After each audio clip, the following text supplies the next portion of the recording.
Hello students, இன்றைக்கி நம்ம வீடியோவில் வந்து நெக்ஸ்ட் யூனிட் செகண்ட் யூனிட் பார்க்க போகிறோம். 5, 6, 7, 8ஓட 1 mark. Choose the correct answer. Okay, போன வீடியோவில் வந்து யூனிட் 1, 1 to 4 டிஸ்கஸ் பண்ணோம். இந்த வீடியோவில் 5, 6, 7, 8. ஸோ ஃபஸ்ட்டு வந்து ஹூ டெவலப் பைத்தான், பைத்தான் யார் டெவலப் பண்ணா அப்படின்னு கேட்டிருக்காங்க. ஸோ டெவலப்ட் அப்படின்ற வேர்ட் இருக்குது. சரியா, இப்போ யார் டெவலப் பண்ணான்னா கைடோ வேன் ரோசம். இந்த பேரை நல்லா ஞாபகம் வச்சுக்கோங்க, Guido van Rossum. Okay, so the Python ப்ராம்ப்ட்ன்ற வார்த்தை indicates that interpreter is ready to accept instruction. Interpreter வந்து பைத்தான் எப்போவுமே இன்டர்பிரட்டர் தான் யூஸ் பண்ணோம். C++ வந்து கம்பைலர் யூஸ் பண்ணோம். அதுங்க 14th சாப்டரில் அதில் ரொம்ப இம்பார்ட்டண்ட் கொஷின் வேறு. So interpreter is ready to accept இன்ஸ்ட்ரக்ஷனை நான் டைப் பண்ணுறதுக்கு எது ரெடியாக இருக்குது அப்படின்னா பைத்தான் ப்ராம்ப்ட். ஓகேவா, ஸோ நமக்கு 2 விதமான மோடு இருக்குது. பைத்தான் வந்து 2 விதமாக ப்ரோக்ராம் பண்ணலாம். இது ஒரு important 2 marks. What are the 2 modes of programming? ஒன்று வந்து ஸ்கிரிப்ட் மோடு, இன்னொன்று வந்து இன்டராக்டிவ் மோடு. சரியா, ஞாபகம் வச்சுக்கோங்க, ரொம்ப important 2 marks. 2 type of mode.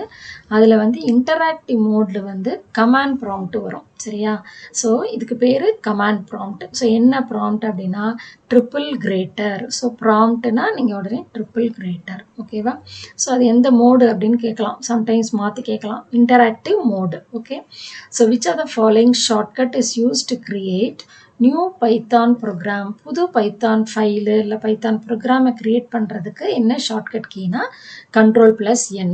அதே கமாண்ட் கேட்குறாங்கன்னு வச்சுக்கோங்களேன், அப்போ ஃபைல் நியூ ஃபைலு. சரியா, ஸோ இதையும் ஞாபகம் வச்சுக்கோங்க, மாற்றி கேட்கலாம்.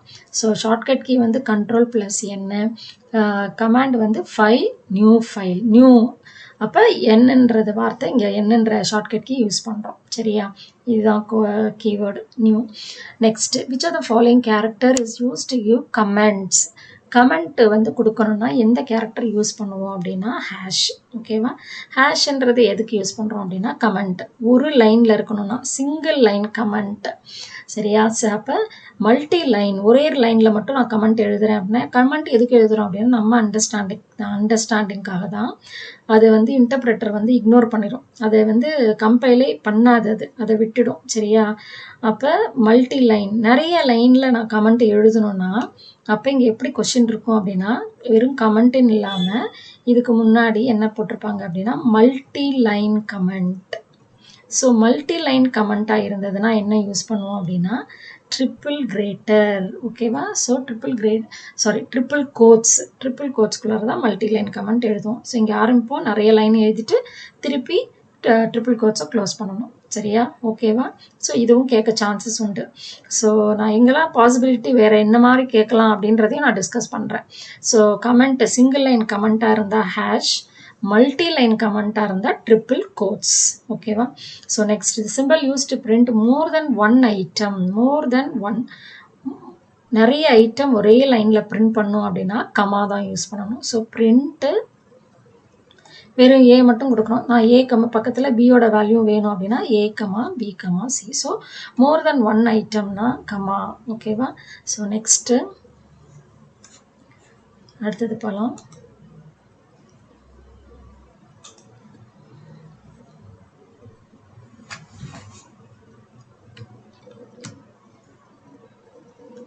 So 6th question, which are the following is not a token? எது டோக்கன் இல்லை அப்படின்ட்டு இருக்காங்க. இது கூட ரொம்ப important question. What is token, what are the elements of token, இல்லை what are the types of token அப்படின்னு கேட்கலாம். சரியா, அது ரொம்ப இம்பார்ட்டன்ட் கொஷின். ஸோ என்னெல்லாம் டோக்கன் இருக்குது, 5 டைப் ஆஃப் டோக்கன் இருக்குது. அது தெரிஞ்சதுனாலே எது இல்லையோ அதை நம்ம சூஸ் பண்ணிடலாம். சரியா, பார்த்திங்கன்னா 5 டைப் ஆஃப் எலிமெண்ட்ஸ் என்ன அப்படின்னா டோக்கனோட எலிமெண்ட்ஸ் 5 டைப்ஸ் இருக்குது. என்னென்ன அப்படின்னா கீவேர்டு, ஐடென்டிஃபை. இதை ஷார்ட்டாக ஞாபகம் வச்சுக்கணுன்னா இந்த மாதிரி ஞாபகம் வச்சுக்கோங்க, KILOD அப்படின்னு ஞாபகம் வச்சுக்கோங்க. ஸோ கேனா கீவேர்ட், I ஃபார் ஐடென்டிஃபையர், Lனா லிட்ரல்ஸ். ஓகேவா, L வந்து லிட்ரல்ஸ், அண்ட் O வந்து ஆப்ரேட்டர் இங்கே இருக்குது. D வந்து ஃபார் டீலிமிட்டர். ஸோ இதுதான் நம்மளுடைய 5 டைப் ஆஃப் டோக்கன்ஸ். ஓகேவா, ஸோ அப்போ இது இல்லாமல் வேறு ஏதாவது இருந்ததுன்னா அதுதான் நாட் அ டோக்கன். ஓகேவா? மாற்றியும் கேட்கலாம், விச் இஸ் அ டோக்கன் அப்படின்னு வேறு ஏதாவது கம்பைன் பண்ணி கேட்கலாம். ஸோ இதெல்லாம் இந்த மாதிரி கேட்கறதுக்கு சான்சஸ் உண்டு. சரியா? So which of the following is not a keyword. இதில் எது கீவேர்ட் கிடையாது. பிரேக்கு, ஒயிலு, கண்டினியூ இது எல்லாமே கீவேர்ட். அப்போ ஆப்ரேட்டர்ஸ் தான் not a keyword. Okay. So which operator is also called as a comparative operator. எது கம்பேரேட்டிவ் ஆப்ரேட்டர்னு கேட்குறாங்க. கம்பேர் பண்ணுறதுக்கு நம்ம எப்போவுமே கம்பேர் பண்ணோன்னா என்ன பண்ணுவோம்? ரிலேட் பண்ணி பார்ப்போம். லெஸ் தேனா, கிரேட்டர் தென்னா, less than or equal, greater தென்னா, லெஸ் தேன் ஆர் ஈக்குவல் டுவா, greater than or equal to, not equal to, இப்படி கம்பேர் பண்ணுவோம் இல்லையா? ரிலேட் பண்ணுறோம் இல்லையா? அதனால கம்பேரேட்டிவ் ஆப்ரேட்டர்னா ரிலேஷனல். நல்லா ஞாபகம் வச்சுக்கோங்க, அந்த வார்த்தையே தெரிஞ்சிடும். So relational. Okay. So operators வந்து 5 டைப்ஸ் இருக்குது. First arithmetic, relational, logical, assignment, இன்னொன்று வந்து டெர்னரி. ஞாபகம் வச்சுக்கோங்க, இது கூட important question. Okay. So ternary operator இதெல்லாம் தான் 5 types of operators. Okay. So which is not a logical operator. எது லாஜிக்கல் ஆப்ரேட்டர் கிடையாது. எதெல்லாம் லாஜிக்கல் ஆப்ரேட்டர்னு தெரிஞ்சதுன்னா நம்ம ஈஸியாக கண்டுபிடிக்கலாம். சரியா? ஸோ அண்ட், ஆர், நாட் இது வந்து லாஜிக்கல் ஆப்ரேட்டர். அப்போ எது இல்லை அப்படின்னா அசைன்மெண்ட். ஸோ இது கூட இம்பார்ட்டன்ட். லாஜிக்கல் ஆப்ரேட்டர் என்னென்னா and, or, not. So assignment is not a logical operator. Which operator is also called as a conditional operator. So conditional operator என்ன அப்படின்னு கேட்டிருக்காங்க. ஸோ கண்டிஷனல் ஆப்ரேட்டருக்கு இன்னொரு நேம் என்ன அப்படின்னா டெர்னரி. ஓகேவா? So ternary operator is called as a conditional operator. So நான் எது கரெக்டான ஆன்சரோ அதை ஹைலைட் பண்ணியிருக்கேன். ஸோ அதை வச்சே நீங்கள் கண்டுபிடிச்சிக்கலாம். ஸோ இந்த லெசன் அவ்வளோதான், இதெல்லாம் முடிஞ்சிருச்சு. So token, what are the types of operators அதெல்லாம் ரொம்ப இம்பார்ட்டன்ட். அப்புறம் what are the modes of programming அதையும் பார்த்துக்கோங்க. இதெல்லாம் 2 மார்க்ஸோட இம்பார்ட்டன்ட். ஓகேவா? ஸோ அடுத்த சாப்டர் போகலாமா? இப்போ நெக்ஸ்ட் சாப்டர் வந்து control structure, 6th chapter. Okay. So first question என்ன அப்படின்னா, what are the important control structures. எத்தனை control structures, how many control structures. ஓகேவா? ஸோ எத்தனை கண்ட்ரோல் ஸ்ட்ரக்சர்ஸ் இருக்குன்னா 3 டைப்ஸ் ஆஃப் கண்ட்ரோல் ஸ்ட்ரக்சர்ஸ் இருக்குது. ஸோ என்னெல்லாம் 3 டைப்ஸ் ஆஃப் கண்ட்ரோல் ஸ்ட்ரக்சர்ஸ் அப்படின்னா, அது கூட ரொம்ப இம்பார்ட்டன்ட் கொஷின்ஸ் தான், 2 மார்க்ஸு. ஸோ நீங்கள் இந்த மாதிரி 2 மார்க்ஸ் எல்லாம் மிஸ் பண்ணால் படிச்சிட்டிங்கனாலே 1 மார்க் ஈஸியாக அட்டன் பண்ணிடலாம். ஸோ சீக்வென்ஷியல் ஃபஸ்ட்டு டைப்பு, இன்னொன்று வந்து ஆல்டர்னேட்டிவ் ஆர் பிரான்ச்சிங் அப்படின்னு வரும். So branching. நெக்ஸ்ட்டு வந்து iterative R looping.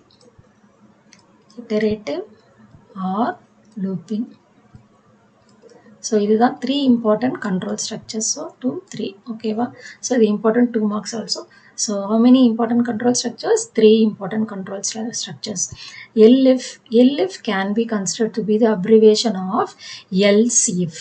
So else if தான் நம்ம வந்து LIF அப்படின்னு எழுதுறோம். சரியா? So if Lன்றது else. நம்ம C++ல else ifன்னு எழுதுவோம்ல, பைத்தானில் வந்து அதை வந்து LIF ஸ்பேஸ்லாம் விடக்கூடாது. சரியா? ஸோ if, LIF, elseன்னு வரணும் இங்கே பைத்தானில். So which plays a vital role. எது important role in Python programming. Python program எழுதும்போது எது இம்பார்ட்டன்ட் ரோல் அப்படின்னா இண்டென்டேஷன். ஓகேவா? ஸோ இண்டென்டேஷன்னா என்னென்னா, நம்ம C++ல கேர்லி பிரேசஸ் யூஸ் பண்ணுவோம்.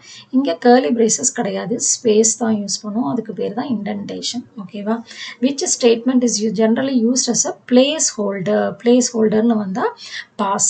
ஸோ பாஸ்ன்றது பிளேஸ் ஹோல்டராக யூஸ் பண்ணுவோம். ஸோ பிளேஸ் ஹோல்டர்னால் அது எதுவுமே பண்ணாது, சும்மா அந்த இடத்துல ஒரு ஸ்டேட்மெண்ட் எழுதணும் எதுவும் பண்ணாமல் அப்படின்னா அப்போ நம்ம வந்து பாஸ் யூஸ் பண்ணலாம். சரியா? ஸோ அதனால தான் இதுக்கு பேர் பிளேஸ் ஹோல்டர். ஸோ பிளேஸ் ஹோல்டர்னா பாஸ்.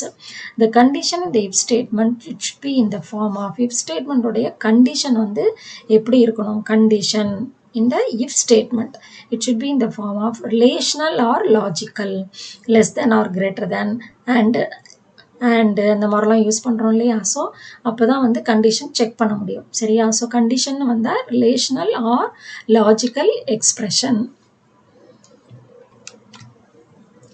6th one வந்து which is the most comfortable loop. Comfortable லூப்புனா எது அப்படின்னா ஃபார் லூப். ஸோ பைத்தானில் வந்து 2 டைப் ஆஃப் லூப் இருக்குது. ஒன்று வைலு, இன்னொன்று ஃபாரு. ஸோ அதில் கம்ஃபர்டபுள் லூப்னு கேட்டால் ஃபார். ஓகேவா? So what is the output of the following snippet? இதோட அவுட்புட் என்னன்னு கேட்டிருக்காங்க. இது எப்படி ஒர்க் அவுட் பண்ணுறதுன்னு பார்க்கலாம். ஐயோட வேல்யூ 1ன்னு இனிஷியலைஸ் ஆகிடுச்சு. While true, while statement use பண்ணியிருக்காங்க. ஸோ வைல் ஸ்டேட்மெண்ட்டுக்கு அப்புறம் இங்கே வந்து கண்டிஷன் எதுவும் கொடுக்கல. ஆனால் ட்ரூ கண்டிஷன் எழுதுறதா இருந்தால் ட்ரூ ஆர் ஃபால்ஸ் தான் வரும் இல்லையா? அதுக்கு பதிலாக ட்ரூ அப்படின்ற பூலியன் வேல்யூவே இங்கே கொடுத்துட்டாங்க. ஸோ கோலனுக்கு அப்புறம் வைல் லூப்போட ஸ்டேட்மெண்ட் என்ன அப்படின்னா இங்கேருந்து இது வரைக்கும் இருக்குது. இது எல்லாமே வைல் லூப்புக்குள்ளார உள்ளது தான். சரியா? If I modulus 3 equal to 0 அப்படின்றது தான் கண்டிஷன். ஓகேவா? ஸோ ஐயோட வேல்யூ என்ன? 1 மாடுலஸ் 3 ஈக்குவல் டு 0 செக் பண்ண சொல்லுவோம். 1 மாடுலஸ் 3 என்ன? மாடுலஸ் ஆப்ரேட்டர் வந்து ரிமைண்டர் கொடுக்கும். 1 வந்து 3ஆல் டிவைட் பண்ண முடியாது. லெஸ் தானாக இருந்ததுன்னா அந்த 1 தான் ரிசல்ட்டாக வரும். சரியா? அப்போ 1 மாடுலஸ் 3 வந்து 1. 1 ஈக்குவல் டு 0வா? 1 இஸ் ஈக்குவல் டு 0 வந்து கண்டிஷன் வந்து ட்ரூவா ஃபால்ஸா? கண்டிஷன் வந்து ஃபால்ஸ். ஓகேவா? ஸோ அப்போ இது ஃபால்ஸ்னா அப்போ இந்த பிரேக் ஸ்டேட்மெண்ட்டே எக்ஸிக்யூட் ஆகாது. ஸோ அடுத்த லைன் வெளியில் வந்துடுது. வெளியில் வந்தால் பிரிண்ட் ஐன்னு இருக்குது. அப்போ 1 பிரிண்ட் ஆகிடும். ஸோ ஸ்பேஸு ஈக்குவல் டு ஸ்பேஸ்ன்றதுனால ஒரு ஸ்பேஸ் விட்டுரும். சரியா? இப்போ I ப்ளஸ் ஈக்குவல் டு 1. இப்போ ஐயோட வேல்யூ என்னன்னு ஆகிடும்? இப்போ ஐயோட வேல்யூ வந்து 2ன்னு ஆயிடுச்சு. ஐ வேல்யூ வந்து 2. ஓகேவா? இப்போ போன இதில் வந்து ஐயோட வேல்யூ 1 இருந்தது. இப்போ ஐயோட வேல்யூ 2 ஆயிடுச்சு. So 2 modulus 3. 2 மாடுலஸ் 3 2 வந்து லெஸ் தேன் 3 இருக்குது. அப்போ 2 தான் ஆன்சராக வரும். ஸோ 2 ஈக்குவல் டு 0வா? இப்போயும் ஃபால்ஸு. இந்த தடவையும் ஃபால்ஸ் ஆகிடுச்சு. அதனால் பிரேக் எக்ஸிக்யூட் ஆகாது. ஸோ பிரிண்ட் ஐன்றதுனால 1 பக்கத்தில் ஏற்கனவே 1 இருந்ததா? இப்போ 2 பக்கத்தில் பிரிண்ட் ஆகிடும். சரியா? So next I plus equal to 3. அப்போ ஐயோட வேல்யூ என்னது? I வந்து 3 ஆயிடுச்சு. இப்போ 3 மாடுலஸ் 3 வந்து 3ஆல் டிவைட் பண்ணால் ரிமைண்டர் என்ன வரும்? 0. So 0 equal to 0. இப்போ கண்டிஷன் என்ன ஆகிடும்? ட்ரூ ஆகிடும். ஸோ ட்ரூனா என்ன பண்ணணும்? பிரேக் எக்ஸிக்யூட் ஆகும். ஸோ பிரேக் ஸ்டேட்மெண்ட் எக்ஸிக்யூட் ஆகுது இல்லையா? அப்போ பிரேக் என்ன பண்ணும்? பிரேக் ஸ்டேட்மெண்ட்டோட யூஸ் என்ன அப்படின்னா லூப் அவுட்டே வெளில வந்துடும். இதுலேருந்து இது வரைக்கும் லூப்புன்னு சொன்னேன் இல்லையா? அப்போ லூப் அவுட்டே வெளில வரணும்னா இங்கே வந்துடும். கண்ட்ரோல் வந்து இங்கே வந்துடும். அப்போ என்ன ஆகும்? ஸோ அவ்வளோதான் நம்மளுடைய ப்ரோக்ராமே ஓவர் ஆகிடும். ஸோ அவுட்புட் என்ன வரும்? ஸோ 1 2 மட்டும்தான் பிரிண்ட் ஆகும். ஸோ இதில் வந்து சப்போஸ் 4ன்னு கொடுத்தாங்கன்னா 1 2 3 வரைக்கும் பிரிண்ட் ஆகும். ஸோ அது மாதிரி நல்லா செக் பண்ணிவிட்டு அந்த மாதிரி எக்ஸிக்யூட் பண்ணி பார்த்துக்கோங்க சைடில். அப்புறம் ஆன்சரை இது பண்ணுங்கள். ஸோ சேஞ்சஸ் பண்ண வரலாம் இங்கே. சரியா? நெக்ஸ்ட் ப்ரோக்ராம் போகலாமா? அடுத்த அவுட்புட் என்னன்னு டிஸ்கஸ் பண்ணலாமா? இப்போ நெக்ஸ்ட் வந்து வாட் இஸ் த அவுட்புட் கேட்டிருக்காங்க. இதுக்கு அவுட்புட் கேட்டிருக்காங்க t equal to 1 while t. இப்போ கண்டிஷன் எதுவுமே கொடுக்கல. போன கொஷனில் வந்து ட்ரூ அப்படின்னு எழுதியிருந்தது. இதில் வந்து t அப்படின்னு வேல்யூ மட்டும் இருக்குது. டீயோட வேல்யூ என்ன? 1 எனி நான் ஜீரோ வேல்யூ. நம்ம வந்து கண்டிஷன் செக் பண்ணி ட்ரூ ஆர் ஃபால்ஸ் தான் கண்டுபிடிக்கணும் இல்லையா? இங்கே ட்ரூன்ற வார்த்தையும் எழுதலை. ஆனால் வேல்யூ என்ன கொடுத்துருக்கான்? 1ன்னு கொடுத்துருக்கான். ஸோ 0 இல்லாமல் எந்த நான் ஜீரோவாக இருந்தாலும் அதை ட்ரூன்னு கன்சிடர் பண்ணணும். 0வாக இருந்ததுன்னா அதை வந்து ஃபால்ஸ்ன்னு கன்சிடர் பண்ணணும். இதுதான் ஞாபகம் வச்சுக்கோங்க. அப்போ 0 இல்லாமல் எந்த நம்பர் இருந்தாலும் ட்ரூ, 0வாக இருந்ததுன்னா ஃபால்ஸ். ஓகேவா? ஸோ அப்போ வைல் டீனா t வந்து 1ன்னு இருக்கு. அப்போ ட்ரூன்னு அர்த்தம். ஸோ ட்ரூன்றதுனால உள்ளே போகுது. இதுதான் லூப்பிங்கோட statement. So print true. So true print ஆகிடும். பிரேக்குன்றதுனால லூப் அவுட்டு வெளில வந்துடும். ஸோ ட்ரூ தான் ஆன்சர். ஓகேவா? So which among is not a jump statement? இதில் எது ஜம்ப் ஸ்டேட்மெண்ட் கிடையாது? நாட் அ ஜம்ப் ஸ்டேட்மெண்ட்னு கேட்டிருக்காங்க. அப்போ ஜம்ப் ஸ்டேட்மெண்ட்லாம் என்னன்னு தெரிஞ்சுட்டா நாட்டை வந்து ஈஸியாக பண்ணலாம். இது கூட ஒரு புக் பேக் கிடையாது. ஆனால் இது தெரிஞ்சுக்க வேண்டிய ஒரு 2 marks. 3 type of jump statement பைத்தானில் நம்ம புக்கில் இருக்குது. என்ன அப்படின்னா பாஸு, கண்டினியூ, பிரேக். கோட்டு கிடையாது. ஆனால் கோட்டும் ஒரு ஜம்ப் ஸ்டேட்மெண்ட்டு தான். நம்ம புக்கில் இந்த 3 தான் கொடுத்துருக்காங்க. சரியா? அப்போ goto is also a jump statement. அப்போ அது இல்லாமல் ஜம்ப் ஸ்டேட்மெண்ட்டு கிடையாது. இல்லாத ஜம்ப் ஸ்டேட்மெண்ட்டே இல்லாத ஸ்டேட்மெண்ட் எது அப்படின்னா ஃபார் தான். ஃபார் வந்து ஒரு லூப்பிங் ஸ்டேட்மெண்ட்டுன்னு அர்த்தம். இதை பார்த்தாலே தெரிஞ்சிடும். இட் இஸ் அ லூப்பிங் இல்லையா? இப்போ இதுதான். So 3 types of jump statement என்ன அப்படின்னா பாஸ், கண்டினியூ, பிரேக். ஞாபகம் வச்சுக்கோங்க. இது கேட்கறதுக்கு சான்சஸ் உண்டு.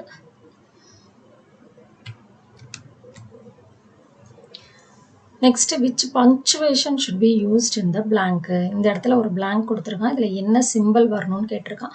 இது வந்து if ஸ்டேட்மெண்ட்டோட if else ஸ்டேட்மெண்ட்டோட சின்டாக்ஸ் கொடுத்துருக்காங்க. if கண்டிஷனுக்கு அப்புறம் கண்டிப்பாக இங்கே என்ன வரணும் அப்படின்னா கோலன். ஸோ கோலன் சிம்பிள் தான் ஆன்சர். ஓகேவா? if எதுக்கெல்லாம் கோலன் கடைசியாக வரணும் அப்படின்னா if ஸ்டேட்மெண்ட்டில் வரணும், while ஸ்டேட்மெண்ட்டுக்கு வரணும், ஃபாருக்கு வரணும், இதுக்கெல்லாம் வந்து டெஃப்க்கு இதுக்கெல்லாம் கடைசியாக கோலன் வரணும். ஞாபகம் வச்சுக்கோங்க. ஸோ நெக்ஸ்ட் சாப்டர் போகலாமா? Python functions. Named block of code that are designed. Named block of code ஃபங்க்ஷனோட டெஃபினேஷன் இதுதான். நம்ம ஃபஸ்ட்டு சாப்டர் கூட ஃபங்க்ஷன்னு படிச்சிருக்கோம். இது வந்து பைத்தானோட ஃபங்க்ஷன். ஓகேவா?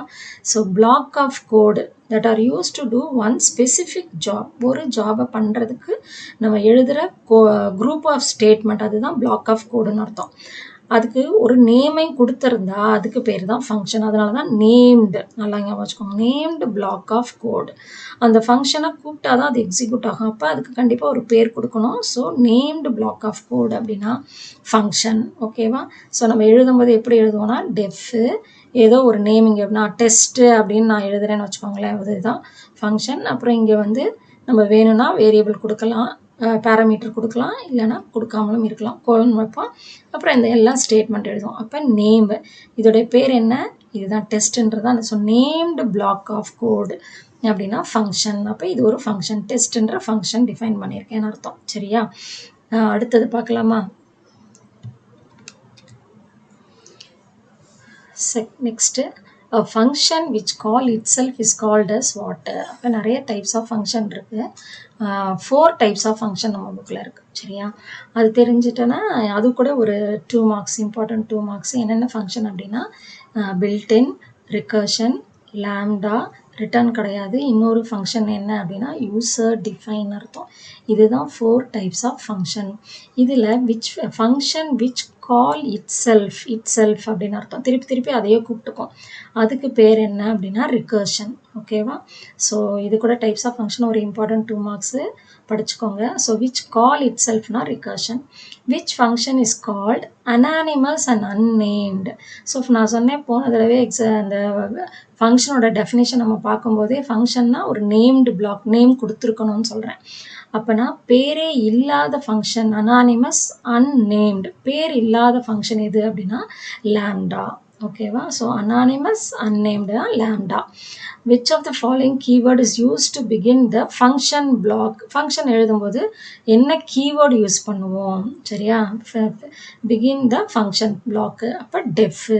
நான் அப்போது அந்த எக்ஸாம்பிள் கூட சொன்னேன் இல்லையா? ஸோ டெஃப்ன்ற வார்த்தை எழுதிட்டு தான் கீவேர்டு எழுதினதுக்கப்புறம் தான் ஃபங்க்ஷனை எழுதுவோம். சரியா? ஃபார் எக்ஸாம்பிள் நான் டெஸ்ட்டுன்றது கொடுத்துருந்தேன் இல்லையா?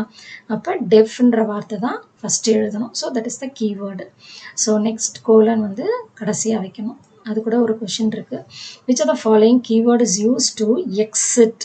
எக்ஸிட்னா ஃபங்க்ஷனை விட்டு வெளியில் வர்றதுக்கு என்ன ஸ்டேட்மெண்ட் யூஸ் பண்ணுவோம் அப்படின்னா ரிட்டர்ன் ஸ்டேட்மெண்ட் எதுக்கு யூஸ் பண்ணுறோம் அப்படின்னா எக்ஸிட்னா கம் அவுட், ஃபங்க்ஷனை விட்டு வெளியில் வர. Okay? So while defining a function, which of the following symbol is used? நான் ஃபங்க்ஷன் டிஃபைன் பண்ணும்போது எந்த சிம்பிள் யூஸ் பண்ணுவேன்? while defining a function. Function define பண்ணும்போது இங்கே நான் ஏற்கனவே எழுதியிருக்கேன் பார்த்தீங்களா? ஸோ டிஃபைன் பண்ணும்போது கடைசியாக என்ன வரணும்? Colon simple. So colon. Okay? So in which arguments the correct positional order is passed. So argument வந்து 4 டைப்ஸ் ஆஃப் ஆர்குமெண்ட் இருக்குது. ஸோ ஆர்குமெண்ட் என்னென்ன 4 விதமாக இருக்குது. 4 டைப் ஆஃப் ஆர்குமெண்ட்ஸ் இருக்குது. ஃபங்க்ஷனும் 4 டைப் இருக்குது. அது மாதிரி ஆர்குமெண்ட்ஸும் 4 டைப் இருக்குது. என்ன அப்படின்னா required, keyword, default, variable length. இது கூட எக்ஸ்ட்ரா 2 மார்க்ஸ் கொஸ்டின். ஓகேவா? So required, keyword, default, variable length argument. இதில் எது வந்து கரெக்ட் பொசிஷனல் ஆர்டரில் சென்ட் பண்ணணும் அப்படின்னா ரெக்வயர்டு. ஓகேவா? ஸோ ரெக்வயர்டு தான் கரெக்டான answer. So correct positional order. So வேல்யூஸை வந்து நான் ஃபங்க்ஷன் இங்கே எழுதியிருக்கேன்னு வச்சுக்கோங்களேன். இங்கே பாருங்களேன், இதுதான் என்னுடைய ஃபங்க்ஷன். இங்கே வந்து நான் வந்து ஏ அப்படின்னு நான் கொடுத்துருக்கேன், கமா பி அப்படின்னு வச்சுக்கோங்க.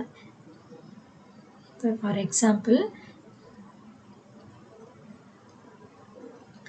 இப்படி எழுதியிருக்கேன், def test A comma B. ஓகேவா? அப்போ இதுக்கு பேர் என்ன அப்படின்னா இதுக்கு பேர் தான் பேராமீட்டர். ஓகேவா? இந்த ஃபங்க்ஷனை கால் பண்ணுறதுக்கு நான் ஸ்டேட்மெண்ட் எழுதணும்னா டெஸ்ட்டு 1,2 அப்படின்னு நான் பாஸ் பண்ணுறேன். சரியா? ஸோ இதுக்கு பேர் ஆர்கியூமெண்ட்ஸு. இந்த ஃபஸ்ட்டு வேல்யூ வந்து ஏக்கு ஃபஸ்ட்டு வேல்யூவாக பாஸ் பண்ணோம். பி வந்து செகண்டாக இருக்கிறதுனால செகண்ட் வேல்யூ வந்து பிக்குன்னு அர்த்தம். ஸோ கரெக்ட் பொசிஷனல் ஆர்டர், இதுக்கு பேர் தான் கரெக்ட் பொசிஷனல், மாற்றி அனுப்பக்கூடாது, கரெக்ட் பொசிஷனல் ஆர்டர். ஓகேவா? ஸோ அதுக்கு பேர் என்னது? Required argument.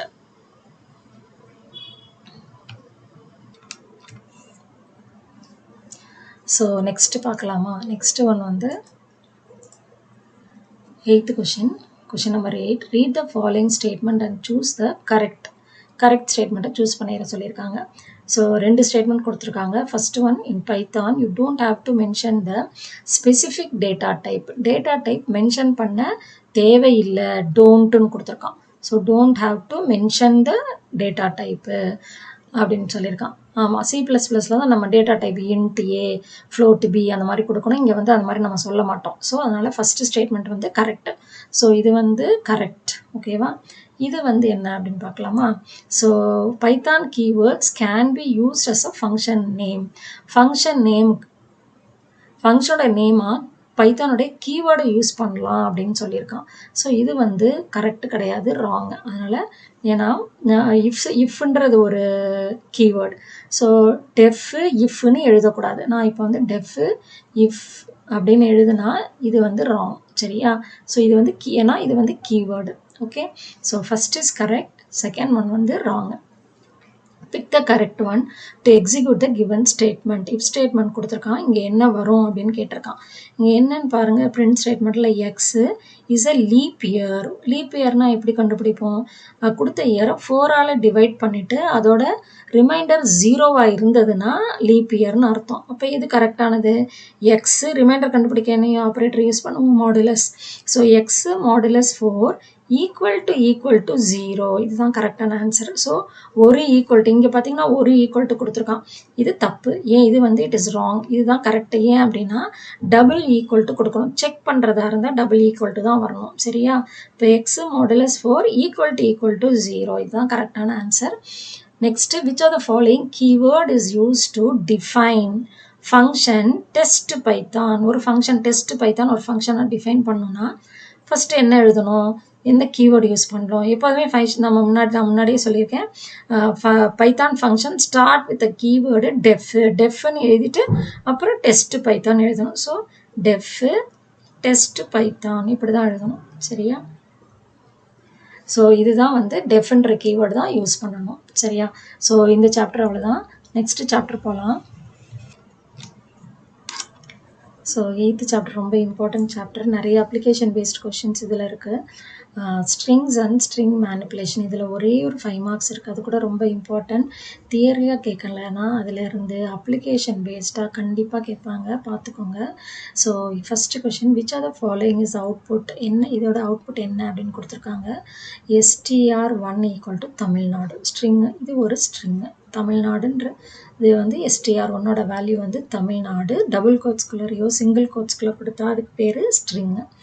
அடுத்த ஸ்டேட்மெண்ட் என்ன அப்படின்னா, பிரிண்ட் str1 ::-1. அப்போ என்ன வரும்? பிரிண்ட்னாலே அவுட்புட் தானே, பிரிண்ட் பண்ணும் ஸ்க்ரீனில் இல்லையா? அப்போ அவுட்புட் என்ன வரும் அப்படின்னு கேட்டிருக்காங்க. ஸோ இதில் வந்து நான் ஃபஸ்ட்டு வந்து ஸ்லைஸ்னா என்னன்னு சொல்லிடுறேன், அப்புறம் இது வந்து ஈஸியாக உங்களுக்கு புரியும். ஓகேவா? இப்போ str1 of 1:2 இப்படி கொடுத்துருக்காங்கன்னு வச்சுக்கோங்களேன். ஃபஸ்ட்டு ஒரு இண்டெக்ஸு கோலனு, அடுத்து ஒரு இண்டெக்ஸ்ன்னு அர்த்தம். இப்படி இருந்தால் இதுக்கு பேர் என்ன அப்படின்னா ஸ்லைசிங்னு அர்த்தம். இதுக்கு பேர் வந்து ஸ்லைசிங். ஒரு கொடுத்துருக்கிற ஸ்ட்ரிங்கில் இருந்து ஒரு சின்ன பாட்டை நம்ம ஸ்லைஸ் பண்ணி எடுக்கிறோம், சப்ஸ்ட்ரிங்னு அர்த்தம். அதுக்கு பேர் தான் ஸ்லைசிங். ஓகேவா? ஸோ நம்மளுடைய வேல்யூ என்ன? str1ஓட வேல்யூ என்ன? தமிழ்நாடு. ஓகே, ஸோ என்ன கொடுத்துருக்காங்களோ அதை அப்படியே நீங்கள் வந்து ரஃப் சைடில் ஒர்க் அவுட் பண்ணி பார்க்கணும். ஸோ இப்போ இது வந்து எப்படி ஆக்சஸ் பண்ணணும்னா இண்டெக்ஸ் மூலமாக. ஸோ த ஃபஸ்ட்டு கேரக்டர் வந்து will take the index 0. First கேரக்டருக்கு 0ன்னு இண்டெக்ஸ் போட்டுக்கோங்க. சரியா? அடுத்தது வந்து 1, இது 2, இது 3, 4, 5, 6, 7, 8 இப்படி தான் இண்டெக்ஸ் போட்டு வச்சுக்கணும். சரியா? இப்போ இதில் என்ன சொல்லியிருக்கான்? 1 to 2 வரைக்கும் அப்படின்னு கொடுத்துருக்கான். நான் 2 பதிலாக இங்கே வந்து 1 to 4ன்னு போடுறேன். இப்போ பாருங்கள், ஏன்னா அதுனா கொஞ்சம் இதுவாக இருக்கும், இது ரொம்ப ஈஸியாக புரியும். 1 to 4ன்னு வச்சுக்கோங்களேன். அப்போ நான் என்ன அர்த்தம், ஸ்டார்டிங் இண்டெக்ஸ் வந்து 1, இது வந்து எண்டிங் இண்டெக்ஸ். எண்டிங் இண்டெக்ஸ் வந்து 4ன்னு சொல்லியிருக்கான். இந்த எப்போதுமே எண்டிங் இண்டெக்ஸை பைத்தான் என்ன எடுத்துக்கோன்னா -1 பண்ணிடும். அப்போ நான் என்ன அர்த்தம், 1லேருந்து 3 வரைக்கும், இண்டெக்ஸ் 1லேருந்து 3 வரைக்கும். அப்போ இதுதான் சரியா. அப்போ AMI இதுதான் இதோட அவுட்புட். ஓகேவா, இதோட அவுட்புட் வந்து என்னது, AMI. ஸோ இது வந்து இதுக்கு வந்து இது பேர் தான் ஸ்லைசிங்னு அர்த்தம். சரியா. இப்போ நம்ம கொஸ்டினில் என்ன கொடுத்துருக்கான், மூணாவதாக ஒரு ஆர்கியூமெண்ட்டு கொடுத்துருக்கான். ஃபார் எக்ஸாம்பிள் str1 ஆஃப் 0:5ன்னு வச்சுக்கோங்க, 5:2 இப்படி கொடுத்துருணும். இதுதான் கரெக்டான ஃபார்மேட். 3 value 2 colon simple. இப்போ இது என்னன்னு தெரியும், இதுக்கு பேர் ஸ்லைசிங். ஸ்லைஸ் பண்ண ஏறணும். அந்த ஸ்லைஸ் பண்ணதுக்கப்புறம் மூணாவது ஒரு ஆர்கியூமெண்ட் இருக்கு இல்லையா, இதுக்கு பேர் ஸ்ட்ரைடுன்னு அர்த்தம். இதுக்கு பேர் third argument is called stride. ஓகேவா. இந்த ஸ்ட்ரைடுனா என்ன அர்த்தம் அப்படின்னா, ஃபஸ்ட்டு ஸ்லைஸ் பண்ணிவிட்டு இது வந்து எத்தனை ஸ்டெப்ஸ் மூவ் ஃபார்வேர்டுன்றத சொல்லும். சரியா. ஃபஸ்ட்டு நம்ம ஸ்லைஸ் பண்ணிடலாம் 0லேருந்து 4 வரைக்கும். அப்போ 0லேருந்து 5னா ஒரு மைனஸ் பண்ணிக்கணும்னு சொன்னேன் இல்லையா. அப்போ 0 to 4 வரைக்கும், இது வரைக்கும்னு அர்த்தம். சரியா. 0லேருந்து 4 வரைக்கும். அப்போ TAMIL. இப்போ இந்த ஸ்லைஸ் பண்ணதுக்கப்புறம் இது ஸ்ட்ரைடு பண்ணணும். அடுத்தது ஸ்ட்ரைடுனா என்ன சொன்னேன் நான், ஸோ 2 தான் ஸ்ட்ரைடு. ஸ்ட்ரைடுனா என்ன பண்ணோம் அப்படின்னா, how many steps to move forward after the first character is ரிட்ரீவ்டு. So first character வந்து என்னது, T இல்லையா. அப்போ ஃபஸ்ட்டு கேரக்டரை எழுதிடணும், மறந்துடாதீங்க. எடுத்தோடனே ஃபஸ்ட்டு கேரக்டரை எழுதிருங்க. அப்புறம் அடுத்த கேரக்டர்லேருந்து 2 ஸ்டெப்பாக மூவ் பண்ணி அந்த கேரக்டரை எழுதணும். ஸோ 1 இது வந்து 1 2, ஸோ M 1 2 L. அப்போ இதுதான் ஸ்ட்ரைடிங்னு அர்த்தம். இதுக்கு பேர் தான் ஸ்ட்ரைடு. அப்போ இதுதான் இதோடைய அவுட்புட்டு. இதோட அவுட்புட் என்ன அப்படின்னா இதுதான். சரியா. இதை வந்து நீங்கள் சைடில் ஒர்க் அவுட் பண்ணி அவுட்புட்டை மட்டும் எழுதுனா போதும். சரியா. இதுதான் ஸ்ட்ரைடு. இங்கே நம்மளுடைய கொஷனில் என்ன கொடுத்துருக்கான்னா, நெகட்டிவ் ஸ்ட்ரைட் கொடுத்துருக்கான். மைனஸ் சைன் கொடுத்தனா பின்னாடியிலேருந்து, தட் இஸ் கால்டு ரிவர்ஸ் இண்டெக்ஸிங்னு அர்த்தம், பின்னாடியிலேருந்து வரணும். ஓகேவா. இப்போ இதில் வந்து +2க்கு பதிலாக பாசிட்டிவ் இல்லாமல் நெகட்டிவ் கொடுத்துருக்காங்கன்னு வச்சுக்கோங்களேன். அப்போ என்ன வரும், ஸோ 0:5:-2 அப்படின்னு கொடுத்துருக்காங்க. அப்போனா எப்படி அவுட்புட் வரும்னு பார்க்கலாம். அப்போ நம்ம கொஸ்டினை வந்து டிஸ்கஸ் பண்ணலாம். சரியா. இப்போ 0:5 நம்ம ஏற்கனவே ஸ்லைஸ் பண்ணி வச்சுருக்கோம். என்ன வரும், இந்த ஸ்லைசிங்க்கு வந்து அவுட்புட் வந்து தமிழ்னு வந்தது இல்லையா. -2 அப்படின்னா என்ன அர்த்தம், பின்னாடியிலேருந்து வரணும். மைனஸ்லாம் ப்ளஸில் இருந்ததுன்னா முன்னாடியிலேருந்து வரணும். ஃபார்வேர்டு இதுனா பேக்வேர்டுன்னு அர்த்தம், ஆர் ரிவர்ஸ்ன்னு அர்த்தம், ரிவர்ஸ் இண்டெக்ஸிங். அதே தான் 2 ஸ்டெப் மூவ் பண்ணும். ஸோ பின்னாடி இருந்து வரணும்னா லாஸ்ட்டாக என்ன கேரக்டர் இருக்குது, L. அந்த ஃபஸ்ட்டு கேரக்டரை எழுதிடணும். எப்போதுமே ஞாபகம் வச்சுக்கோங்க, அதை எழுதிடணும். இப்போ பின்னாடியிலேருந்து 2வது கேரக்டர் இது 1 2, அப்போ M. திருப்பி 1 2, அப்போ T. இதுதான் இதோடைய அவுட்புட். ஓகேவா, புரிஞ்சிருச்சா. இப்போ 3 வேல்யூமே எனக்கு இருக்குது. இப்படி இருந்ததுன்னா இதுதான் கரெக்டான ஃபார்மேட். ஃபர்ஸ்ட் 2 வேல்யூ, இது ஸ்டார்டிங் இண்டெக்ஸ், இது எண்டிங் இண்டெக்ஸ். ஸோ ஸ்லைஸ் பண்ணிடணும். அப்புறம் லாஸ்ட்டாக மூணாவதாக இருக்கிற ஆர்கியூமெண்ட், தேர்ட் ஆர்கியூமெண்ட்டுக்கு பேர் ஸ்ட்ரைடு. அது வந்து எத்தனை ஸ்டெப் மூவ் பண்ணணும் அப்படின்றத சொல்லும். அப்போ அதுக்கு வந்து எழுதும்போது ஃபஸ்ட்டு கேரக்டர் என்னவோ அதை எழுதிட்டு அதுக்கப்புறம் 2 ஸ்டெப்பாக மூவ் பண்ணணும். அதே வந்து நெகட்டிவ்ல இருந்ததுன்னா பின்னாடியிலேருந்து வரணும். அவ்வளோதான் கான்செப்ட். ஓகேவா, இது புரிஞ்சிருச்சு இல்லை. இப்போ நம்மளுடைய கொஷினில் என்ன கொடுத்துருக்காங்க அப்படின்னா -1ன்னு கொடுத்துருக்கான். ஸோ -1னா ஒரு ஸ்டெப்பாக மூவ் பண்ணணும்னு அர்த்தம். இப்போ இந்த 2 வேல்யூ இல்லை அப்படின்னா என்ன அர்த்தம், எந்த நம்பரும் போடலை, மூணாவதாக ஒரே 20 வேல்யூ மட்டும் கொடுத்துருக்காங்க அப்படின்னா என்டையர் ஸ்ட்ரிங்கையும் கன்சிடர் பண்ணணும். இது ஃபுல்லாகவே கன்சிடர் பண்ணி ஸ்ட்ரைட் பண்ணணும். நீங்கள் ஸ்லைஸ்லாம் பண்ண தேவையே இல்லை, ஃபுல் ஸ்ட்ரிங்கையும் எடுத்துக்கோங்க. ஒரு ஸ்டெப்பாக மூவ் பேக்வேர்டு, இப்படி பின்னாடியிலேருந்து வரணும். அப்போனா என்ன அர்த்தம், U ஃபஸ்ட்டு கேரக்டர் எழுதணுமா, அப்புறம் ஒரு ஸ்டெப்பு 1 1 1 தான். அப்போ UDANL L I M A capital T. அப்படியே ரிவர்ஸ். சரி பாருங்க, இதுதான் கரெக்டான ஆன்சர். ஸோ இதுக்கு பேர் என்ன அப்படின்னா ரிவர்ஸ் பண்ணுறதுக்கு நம்ம பெரிய ப்ரோக்ராம் எழுத வேணாம், இது போட்டாலே போதும், ரிவர்ஸ் பண்ணிடும். சரியா? அதே நான் வந்து -1க்கு பதிலாக +1, இப்போ கோலன் 1 மட்டும் கொடுத்துருக்காங்க அப்படின்னா என்ன வரும்? இது அப்படியே வந்துடும். சரியா? தமிழ்நாடுன்றது அப்படியே வரும். சரியா? ஸோ இந்த எக்ஸாம்பிளில் -2 கொடுத்தாங்கன்னா என்ன பண்ணும்? நான் ஏற்கனவே சொன்ன எக்ஸாம்பிள் மாதிரி தான். ஸோ லாஸ்ட்லேருந்து வாங்க. ஸோ ஃபஸ்ட்டு U எழுதிடுவோம், அடுத்தது 1 2 A, அடுத்தது 1 2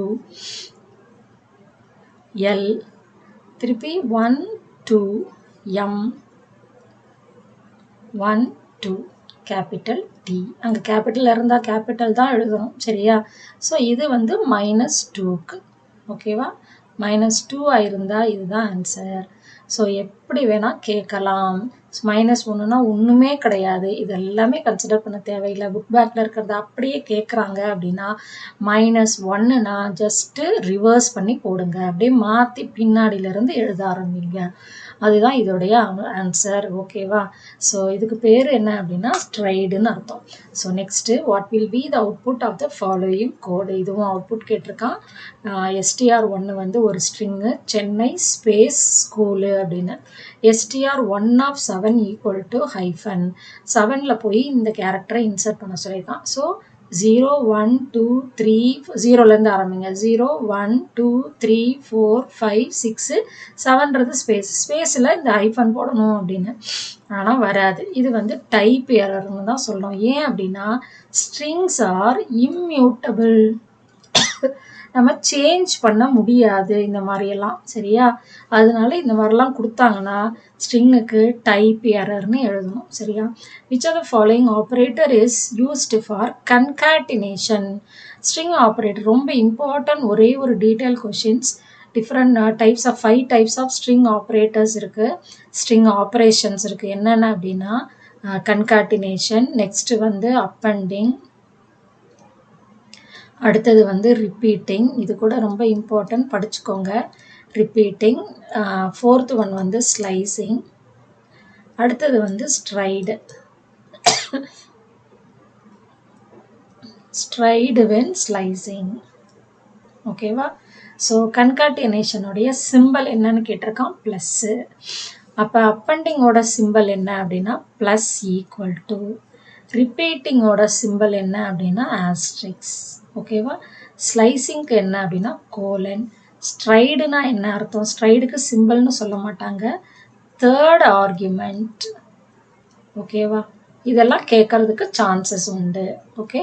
ஸோ ரிப்பீட்டிங்க்கு ஆஸ்ட்ரிக்ஸு, ஸோ கன்காட்டினேஷனுக்கு ப்ளஸ்ஸு, அப்பெண்டிங் அப்படின்னா ப்ளஸ் ஈக்குவல் டு, ஸ்லைசிங்க்கு கோலன், ரிப்பீட்டிங்க்கு ஆஸ்ட்ரிக், ஸ்ட்ரைடுக்கு தேர்ட் ஆர்குமெண்ட். ஒரு வாட் இஸ் ஸ்ட்ரைடுன்னே ஒரு கொஷின் இருக்குது. Third argument is called stride. அப்படி எழுதினாலே you will get mark.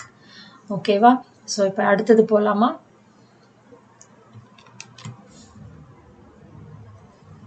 Next, defining strings within triple quotes. Triple கோட்ஸ்குள்ளார கொடுத்தனா அது வந்து அதுக்கு பேர் என்ன அப்படின்னா மல்டி லைன். கமெண்ட் கொடுக்கும்போது நம்ம ட்ரிபிள் கோட்ஸ் யூஸ் பண்ணலான்னு சொன்னேன் இல்லையா? அது மாதிரி ஸ்ட்ரிங்கை டிஃபைன் பண்ணும்போது நிறைய லைனில் பெரிய ஒரு 3-4 லைன் சென்டென்ஸ் இருக்குது அப்படின்னா அதை வந்து ட்ரிபிள் கோட்ஸில் இன்க்ளூஸ் பண்ணணும். சரியா? ஸ்ட்ரிங்ஸ் இன் பைத்தான். பைத்தான் நான் ஏற்கனவே சொன்னேன், ஸ்ட்ரிங்ஸ் வந்து இம்மியூட்டபிள், நாட் சேஞ்சபிள்னு அர்த்தம், சேஞ்ச் பண்ண முடியாது. ஓகேவா? Which are the following is the slicing. Slicing operator நான் ஏற்கனவே சொன்னேன், கோலன் யூஸ் பண்ணுவோம், அதே மாதிரி ஸ்கொயர் ப்ராக்கெட் யூஸ் பண்ணுவோம். நல்லா ஞாபகம் வச்சுக்கோங்க, ஸ்கொயர் ப்ராக்கெட், அதுக்குள்ளார colon, starting index ending index எழுதுவோம். சரியா? ஸோ square bracket slicing operator. What is stride? ஸ்ட்ரைடுனா என்ன அப்படின்னா தேர்ட் ஆர்குமெண்ட். நான் இதுவும் சொல்லிட்டேன். So third argument of slice ஆப்ரேஷனுக்கு பேர் தான் ஸ்ட்ரைடு. ஓகேவா? ஸோ ஃபார் எக்ஸாம்பிள் எஸ்ன்னு கொடுத்துட்டு 1:8:2 அப்படின்னா இதுக்கு பேர் தான் ஸ்ட்ரைடு. ஸோ இதுக்கு பேர் என்னது? ஸ்ட்ரைடு. இது தேர்ட் ஆர்குமெண்ட். இது வந்து ஸ்டார்டிங் இண்டெக்ஸ், இது வந்து எண்டிங் இண்டெக்ஸ். ஓகேவா? ஸோ இது ரெண்டுக்கும் இதை வச்சு தான் நம்ம வந்து ஸ்லைஸ் பண்ணுவோம். ஸ்லைஸ் பண்ணதுக்கப்புறம் ஸ்ட்ரைடு பண்ணுவோம். Which of the following formatting character is used for exponential notation? Exponential notation Appar கேஸில் எழுதுறதா இருந்தால் percentage E capital E வரும். அதே வந்து லோவர் கேஸ் அப்படின்னா ஸ்மால் இ. சரியா? இது வந்து லோவர் கேஸ்க்கு. கொஷினில் வந்து அப்பர் கேஸ் கொடுத்ததுனால capital E.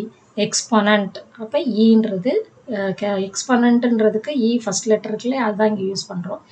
Which of the following is used as a placeholder or replacement fields which get replaced with a format function? எழுதும்போது placeholder என்ன யூஸ் பண்ணுவோம் அப்படின்னா curly braces. நல்லா ஞாபகம் வச்சுக்கோங்க. ஸோ format functionல we will use placeholder as curly braces. ஓகேவா? So last one என்ன அப்படின்னா the subscript. Subscriptனா இன்னொரு வார்த்தை என்ன அப்படின்னா index. So index of a string maybe either பாசிட்டிவா நெகட்டிவா போத் ஏ அண்ட் பியா, எய்தர் ஏஆர்பியான்னு கேட்டிருக்காங்க. எய்தர் ஏஆர்பி தான். சரியா? ஸோ பாசிட்டிவாக இருக்கலாம் இல்லை நெகட்டிவாக இருக்கலாம், ஏதாவது ஒன்று இருக்கலாம். போத் ஏ அண்ட் பின்னா என்ன அர்த்தம்? பாசிட்டிவும் நெகட்டிவும் ரெண்டுமே இருக்கணும்னு அர்த்தம். அது கிடையாது. ஸோ பாசிட்டிவ்னா ஃபார்வர்டில் ஆக்சஸ் பண்ணுவோம், நெகட்டிவ்னா பேக்வேர்டில் இருந்து ஆக்சஸ் பண்ணுவோம். ஸோ ரிவர்ஸ் இண்டெக்ஸிங்னு பேர் அதுக்கு. சரியா? So either ARP. ஸோ இந்த வீடியோ உங்களுக்கு பிடிச்சிருக்குன்னு நினைக்கிறேன். இந்த வீடியோவோட அந்த 1 மார்க் ஃபுல்லாகவே நான் வந்து ஒரு பிடிஎஃப் வச்சுருக்கேன். அந்த பிடிஎஃப் வந்து நான் டிஸ்கிரிப்ஷன் பாக்ஸில் கொடுக்குறேன். அதோட லிங்க்கு உங்களுக்கு யூஸ்ஃபுல்லாக இருக்கும். இது வந்து பார்ட் 2 வீடியோ. யூனிட் 2 கவர் பண்ணுது. Unit 1 that is first 1 to 4 chapters. அது வந்து ப்ரீவியஸ் வீடியோவில் போட்டிருக்கேன். அந்த லிங்க்கும் நான் கொடுக்குறேன். அதையும் நீங்கள் வந்து கோத்ரூ பண்ணுங்கள். அடுத்த வீடியோவில் நான் 9 to 16 சாப்டர்ஸும் டிஸ்கஸ் பண்ணுறேன். ஸோ இந்த வீடியோ உங்களுக்கு பிடிச்சிருந்தா லைக் பண்ணுங்கள், உங்கள் ஃப்ரெண்ட்ஸுக்கெல்லாம் ஷேர் பண்ணுங்கள். அகிலா கம்ப்யூட்டர் கிளாஸை சப்ஸ்கிரைப் பண்ணுங்கள். Thank you students.